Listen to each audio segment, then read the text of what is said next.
నమస్తే అన్న. నమస్తే. ఏం పేరు అన్న? శ్రీనివాసరావు. శ్రీనివాస్ గారు. ఏం చేస్తుంటారు సార్? బిజినెస్ అండి. సో మరి ఎట్లా ఉంది సార్ జూబ్లీ హిల్స్లో పరిస్థితి ఇప్పుడు? జూబ్లీ హిల్స్ ఎలక్షన్ అనేది ఒక యాదృచ్ఛికంగా వచ్చింది. ఈ ఎలక్షన్ అనుకోకుండా గోపి గారు చనిపోవటం, ఈ ఎలక్షన్ రావటం జరిగింది. పేరుకే జూబ్లీ హిల్స్ కానీ ఇక్కడ అంతా స్లమ్లు ఉన్నాయి. ఎక్కడ చూసినా రోడ్లు, గుంతలు, డ్రైనేజ్ వ్యవస్థ అంతా విపరీతంగా ఘోరం. ఆ జూబ్లీ హిల్స్లో ఒక రోడ్డు, 2 రోడ్లే జూబ్లీ హిల్సే కానీ మిగతాదంతా చాలా అన్డెవలప్మెంట్ కాలనీస్ ఉన్నాయి. దీన్ని దృష్టిలో పెట్టుకొని ప్రజానికాన్ని అందరూ అటు బీఆర్ఎస్ కానీ కాంగ్రెస్ని కానీ 2 పార్టీలను ఓడిస్తే కానీ బీజేపీ గెలిపిస్తే కానీ ఇక్కడ డెవలప్మెంట్ జరగదు. 10 ఏళ్ళు బీఆర్ఎస్ గవర్నమెంట్ అభివృద్ధి చేసిన వాళ్ళు చెప్తా ఉన్నారు. ఇప్పుడు కాంగ్రెస్ ప్రజాపాలన మేము అభివృద్ధి చేసిన వీళ్ళు చెప్తున్నారు. సో ఏంది సార్, అంటే మీకు లోకల్లో అవి కనిపిస్తున్నాయి మరి అభివృద్ధి కావచ్చు, సంక్షేమ పథకాలు అమలు విషయంలో ఏమైనా కనిపిస్తున్నాయి? ఇక్కడ సంక్షేమ పథకాలు ఏ గవర్నమెంట్ వచ్చినా జరుగుతాయండి. ఇప్పుడు రేషన్ కార్డు, బియ్యం అంటున్నాడు. బియ్యం అనేది ఎవరు ఇస్తున్నారు? నరేంద్ర మోడీ గారు ఇస్తున్నారు, కేంద్ర ప్రభుత్వం. అది నేను ఒక్కడే ఇస్తున్నాను అనే కాడికి రేవంత్ రెడ్డి గారు చెప్పుకుంటున్నారు. ఇది ఫస్ట్ తప్పు. ఏ పార్టీ అధికారంలోకి వచ్చినా ఎంతవరకు డెవలప్మెంట్ చేస్తారని ప్రజానికం చూస్తారు. ఇలా ఎవరి కాళ్ళు నేను చెప్పుకోవటం మేము గెలుస్తున్నాం కాదు, కానీ ఇక్కడ ఉన్న సిచ్యువేషన్ డెవలప్మెంట్కి ఏ పార్టీలు చేసిన బీఆర్ఎస్ 10 ఏళ్ళు పనిచేసింది, కాంగ్రెస్ ఇంతకుముందు చేసింది, ఇప్పుడు చేస్తుంది. ఈ 2 పార్టీలు ఏం చేసినాయి? ఒక్కొక్క రోడ్డు చూస్తే డ్రైనేజ్ పొంగుతున్నాయి, రోడ్లు గుంతలు ఉన్నాయి, చాలా ఇబ్బందికర వాతావరణం ఉంది. ఇలాంటి అన్నిటికీ సమాధానం చెప్పాలి.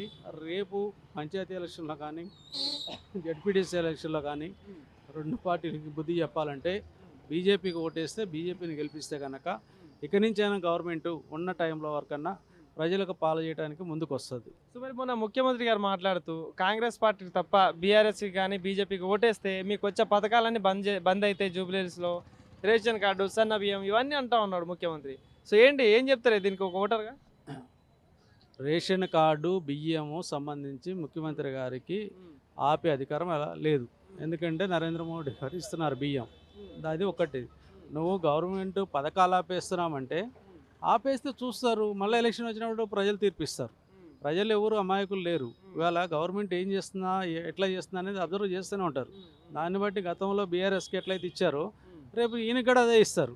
రేపు రాబోయే రోజు కాలంలో అటు బీఆర్ఎస్ని చూశారు, కాంగ్రెస్ని చూశారు. ఈ 2 పార్టీలు ఎలా ప్రజలను మభ్యపెడుతున్నాయని చూస్తున్నారు. కాబట్టి నెక్స్ట్ టైం ఒకసారి బీజేపీకి అవకాశం ఇద్దామనేది కొంత వస్తున్నది. ఇవాళ ఈ 2 పార్టీల మధ్య చూస్తున్న జనాలు చాలా వరకు కూడా డే బై డే బీజేపీకి చేద్దామనే కాడికి ముందుకు వస్తున్నారు. సో మరి ఎట్లా ఉండబోతుంది మరి జూబ్లీ హిల్స్లో? మరి ఇక్కడ బీజేపీ గెలుస్తుంది మీరు అంటా ఉన్నారు కానీ మరి ఎట్లా మరి దీపక్ రెడ్డి గారికి ఎట్లా ఉంటుంది? దీపక్ రెడ్డి గారు గతంలో కూడా పోటీ చేశారు, 26,000 ఓట్లు వచ్చినాయి. ఈసారి మళ్ళీ పోటీ చేస్తున్నారు. గతంలో ఓడిపోయిన తర్వాత కూడా ఇంతవరకు ఎప్పుడు దూరంగా లేరు పార్టీ కింద పనిచేస్తున్నారు, ప్రజల్లో తిరుగుతున్నాడు. రేపు రాబోయే ఎలక్షన్లో కూడా ఈసారి దీపక్ రెడ్డి గారికే అవకాశం ఇస్తారు. ఎందుకంటే కాంగ్రెస్ 10,000 ఓట్లు కూడా రావంటున్నారు కదా కాంగ్రెస్ వాళ్ళు. సరే, డాక్టరు రేపు చనిపోయే పేషెంట్లు కూడా లేదండి మీ ఆరోగ్యం బాగానే ఉన్నది, మీకేం కాదని చెప్తారు. పార్టీలు కూడా ఎమ్మటి వచ్చే కార్యకర్తలు రారేమో అని చెప్పేసి మనమే గెలుస్తున్నామని చెప్తారు. ఇలా బీఆర్ఎస్ అదే పరిస్థితి, కాంగ్రెస్ అదే పరిస్థితి. మరి 3 పార్టీల మీద పోటీ ఎట్లా ఉండొచ్చు జూబ్లీ హిల్స్లో? పోటీ అధికార పార్టీ కాబట్టి కాంగ్రెస్ బీజేపీకే పోటీ ఉంటుందండి. బీఆర్ఎస్ పార్టీకి సింపతి అనేది తక్కువ ఉన్నది. వాళ్ళు కూడా చేస్తున్నారు కాబట్టి పరిపాలన గురించి ప్రజలు ఆలోచిస్తున్నారు.